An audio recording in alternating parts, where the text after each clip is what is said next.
मेधा शुरू से ही पढ़ने में होशियार और मेधावी छात्रा थी। अच्छी पढ़ाई के बाद अच्छा कॉलेज सिलेक्शन और फिर बहुत अच्छी जॉब। तूने तो मेरा नाम रोशन कर दिया मेधा। अरे लेकिन ये जो काम करने का तरीका है ना, इसे बदल ले। 18 घंटे काम करेगी तो कल को बच्चा कैसे संभालेगी? तुम्हारी तरह पागल नहीं हूँ माँ, जो बच्चे और परिवार में फंस जाऊँ। मैं तो जिंदगी खुल कर जीऊंगी। सब कहने की बात होती है बेटा, अपने बच्चे का सुख हर कोई चाहता है। वक्त बीतता है और मेधा की शादी हो जाती है।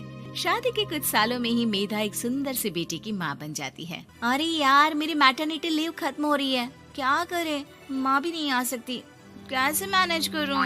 ऐसा करते हैं, इसके लिए एक केयर टेकर रख लेते हैं, वो देखा करेगी इसे। मेधा को पति की बात जंच जाती है और वो केयर टेकर की तलाश शुरू कर देती है। एक दिन उन लोगों के घर एक महिला आती है जो दिखने में पढ़ी लिखी लगती है। जी, क्या काम है आपको? मैम, मेरा नाम स्नेहा है। आपका एड देखा केयर टेकर का, क्या मैं आपके यहाँ काम कर सकती हूँ? हाँ, क्यों नहीं, लेकिन आप तो अच्छे घर की लगती हैं, फिर नौकरी क्यों? दरअसल मेरे ससुराल वालों ने मुझे घर से निकाल दिया क्योंकि मैं माँ नहीं बन सकती और माता पिता भी नहीं है इस दुनिया में। तो अरे कोई बात नहीं, तुम लक्ष्य को ही अपना बच्चा समझो और यहीं रहना, और किसी भी चीज की जरूरत हो ना तो बता देना। नेहा खुशी खुशी लक्ष्य को संभालने लगती है। रात को जब मेधा घर पर आती है, अरे क्या बात है स्नेहा, तुमने खाना नहीं खाया क्या? अरे दीदी, आपका बेटा टाइम दे तब ना। अरे तो जब वो सोता है तब खा लिया करो। तब तो मैं इसके पास ही बैठी रहती हूँ। कोई मच्छर या कीड़ा काट ले लक्ष्य को तो अब आप पकड़ो, मैं खाना खा लेती हूँ। स्नेहा वहाँ से चली जाती है। बहुत ही अच्छे से ख्याल रख रही है ये लक्ष्य का। मेधा, इतना तो शायद तुम भी ध्यान नहीं देती। मेधा को पति की बात बुरी तो लगती है, लेकिन कुछ नहीं कहती। धीरे धीरे स्नेहा मेधा और उसके पति के साथ बाहर भी जाने लगी। सुनो, स्नेहा को भी बाजार ले चलते हैं, वो क्या है ना, लक्ष्य को देख लेगी जब तक मैं शॉपिंग कर लूंगी। हाँ चलो, वैसे मैं चाह रहा था कि लक्ष्य को लेकर हम दोनों ही चलते। क्या यार, तुम तो फ्री में इमोशनल हो जाते हो, कितना देख लेंगे हम दोनों मिलकर, ले चलो उसे। कार से निकलकर मेधा और लक्ष्य रोड क्रॉस कर रहे थे कि सामने से कार आ जाती है। मेधा का ध्यान नहीं होता, लेकिन स्नेहा तुरंत लक्ष्य को मेधा से छीन लेती है। मेधा गिर जाती है और कार मेधा को छूकर निकलती है, जिससे मेधा को खून आ जाता है। पति मेधा को हाथ देकर उठाता है। स्नेहा लक्ष्य को लेकर गले लगाई रहती है। थैंक्स स्नेहा, मैंने तो ध्यान ही नहीं दिया था कि कार आ रही है। स्नेहा का गुस्सा मालकिन पर टूट पड़ता है। अरे कैसी माँ है आप, अगर आज कुछ लक्ष्य को हो जाता तो मैं आपको कभी माफ नहीं करती। छोटा सा बच्चा है, उसे चोट लगती है तो पता है कितनी तकलीफ होती है। पति भी स्नेहा को देखने लगता है कि उसे क्या हो गया। मेधा को स्नेहा पर काफी गुस्सा आ जाता है। घर आकर कहती है, देखो स्नेहा, माना तुम लक्ष्य को बहुत प्यार करती हो, लेकिन वो मेरा बेटा है, मैं कभी जानबूझकर उसके साथ बुरा नहीं कर सकती, समझी? मुझे माफ कर दीजिए, मैं लक्ष्य को लेकर कुछ ज्यादा ही सेंसिटिव हो चुकी हूँ। मैं ध्यान रखूंगी कि आगे से ऐसा ना हो। मेधा का मन स्नेहा से अब हटने लगा था।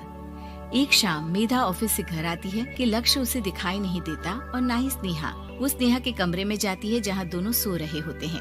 अरे स्नेहा, लक्ष्य को आज इस कमरे में क्यों सुला दिया? दीदी, मुझे नींद आ रही थी, ऐसे में उसे कमरे में अकेले लिटाना मुझे ठीक नहीं लगा। मेधा बच्चा उठाने लगती है कि स्नेहा टोक देती है। रहने दीजिए ना दीदी, सो रहा है, फालतू में नींद खराब हो जाएगी। मेधा को गुस्सा आ जाता है और वो बच्चा उठाकर वहाँ से चली जाती है। अगले दिन मेधा स्नेहा को बुलाती है, साथ में एक और लड़की खड़ी होती है। स्नेहा, अब तुम अपना कुछ और देख लो, हम लोगों को नई केयर टेकर मिल गई है, तुम इस हफ्ते घर छोड़ देना। स्नेहा का मन लक्ष्य को छोड़ने का नहीं करता, लेकिन नौकरी तो नौकरी होती है ना। स्नेहा घर से चली जाती है। धीरे धीरे महीने और साल बीतते जाते हैं और लक्ष्य एक नौजवान लड़का हो जाता है। लक्ष्य, आज मुझे मंदिर जाना है, ले चलोगे? ठीक है माँ, एक काम करके अभी वापस आता हूँ, तब तक आप और पापा दोनों तैयार हो जाइए। दोनों तैयार होकर बैठ जाते हैं, लेकिन लक्ष्य काफी देर तक नहीं आता। अरे मेधा, फोन तो करो लक्ष्य को, देखो क्या हो गया उसे। मेधा फोन करती है तो पता चलता है कि लक्ष्य का एक्सीडेंट हो गया है और वो सिटी अस्पताल में है। जल्दी चलिए, पता नहीं कैसा होगा मेरा बेटा। अरे चिंता ना करो, सब ठीक होगा, मैं अभी कार निकालता हूँ। दोनों मियाँ बीवी अस्पताल पहुँचते हैं, जहाँ वो लोग देखते हैं कि लक्ष्य बिस्तर पर पड़ा होता है। एक महिला इन्हें यहाँ लेकर आई है, वो वहाँ बैठी है, लेकिन फिलहाल तो आप लोगों को इनके लिए किडनी का प्रबंध करना होगा। एक्सीडेंट में इसकी किडनी डैमेज हो गई है। मेरी ले लीजिए डॉक्टर साहब, मेरे बेटे को बचा लीजिए। नहीं नहीं, आप माँ हैं, आपकी नहीं ले सकते, पिता की भी नहीं। आप किसी रिलेटिव या दोस्त से पता कर लें और हाँ थोड़ा जल्दी करें क्योंकि देर होने से मामला बिगड़ सकता है। मेधा बैठकर रोने लगती है कि वहाँ डॉक्टर आ जाते हैं। जिस औरत ने आपके बेटे को यहाँ भर्ती कराया था वो अपनी किडनी आपके बेटे को देना चाहती है। हाँ? कौन है वो, कहाँ है वो? तभी वहाँ स्नेहा आ जाती है। स्नेहा तुम? मैं लक्ष्य को पहचान नहीं पाई थी, लेकिन आप लोगों को देखकर समझ गई कि ये लक्ष्य है, इसलिए वापस आ गई। मैं अपनी किडनी आपके बेटे को देना चाहती हूँ।